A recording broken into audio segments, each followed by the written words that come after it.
It's a common theme throughout the modern world that everything in a computer's brain comes down to ones and zeros. You've most likely heard that this code of ones and zeros is what's referred to as binary. And while almost everybody knows that this is somehow related to what computers do, very few of us seem to understand what binary is or why computers use it. If you want to know, then this video is for you, because it's actually a very simple concept and still quite fascinating. Before we get to computers, let's talk about what binary itself is, as it existed long before computers did. Binary is nothing more than a system of counting.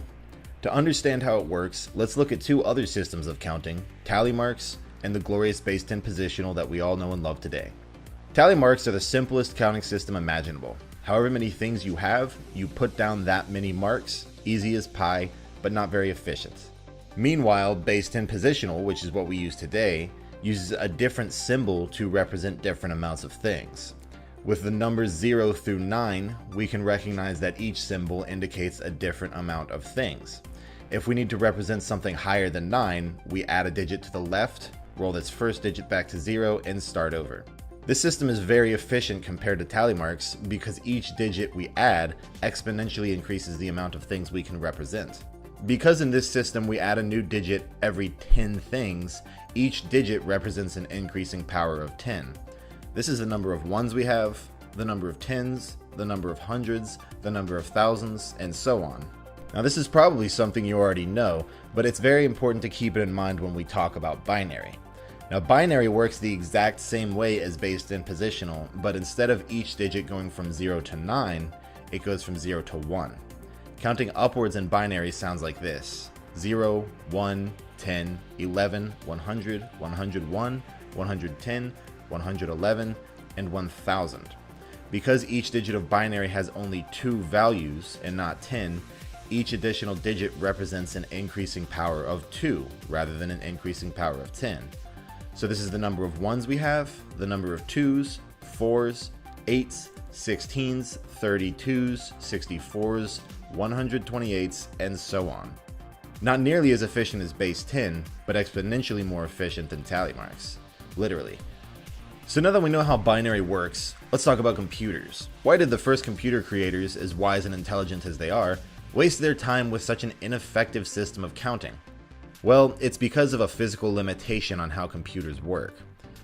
Everything a computer does comes down to what's known as microtransistors. Simple, tiny, eensy-beensy little switches that can either be on or off and can be flipped on or off with a very weak electrical charge. The first goal was to get computers to count.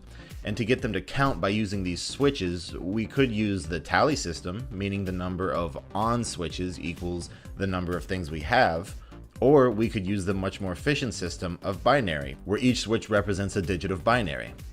8 transistors using the tally system could represent a number as large as 8 by turning all of them on. With binary, we can represent a number as high as 255. An on switch means a 1, and an off switch means a 0. Now is a good time to mention that a single transistor is what's known as a bit, which stands for binary digit. A byte is 8 of these bits in a row, which means any number between 0 and 255. So if binary is just a system of counting, what do people mean when they explain how to spell things in binary? Well, what they really mean is how to spell things with ASCII. The American Standard Code for Information Interchange is a way to convert a computer's data, which can only be in numbers, and turn it into letters for humans to have an easier time to work with. ASCII simply assigns a character to each value represented by a byte of binary. Now because a byte has 8 digits of binary to work with, and 8 digits of binary can represent up to 255 values, ASCII had 255 letters and symbols to choose from, more than enough for the entire alphabet, punctuation marks, and other symbols. For example, the corresponding ASCII number for an uppercase A is 65.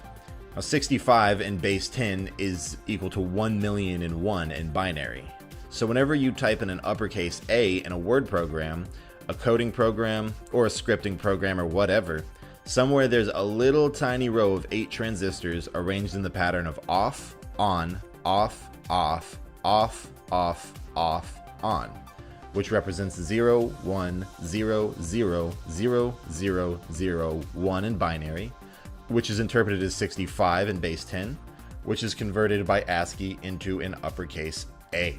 You're likely starting to get a feel for the staggering amount of transistors required to write something as simple as a Facebook status, let alone all the different coding that your computer has to do to make the screen light up, play games, calculate massive values, and so on. Well, long before we got to the point where your phone can play three-dimensional games, it became clear that numbers as high as 255 just weren't going to cut it.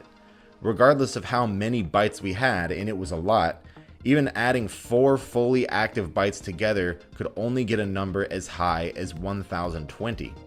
To solve this problem, new computers were designed to recognize 2 bytes as one single number. So now, instead of referencing one line of 8 transistors, computers could reference 2 lines, giving 16 digits worth of binary.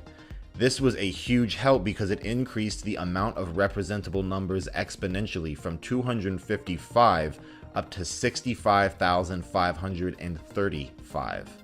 When you hear people talking about the difference between 8-bit and 16-bit, this is more or less it.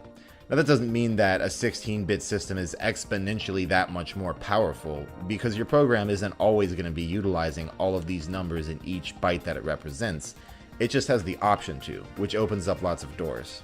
Well, this could go on for ages and ages, but I want to end this particular video right here so as not to be overwhelming. In future videos, I will explain how computers use these numbers to decide which pixel is what color on your monitor, what the different components of your computer are for, and how hard drives store binary digits on a spinning disk rather than in transistors.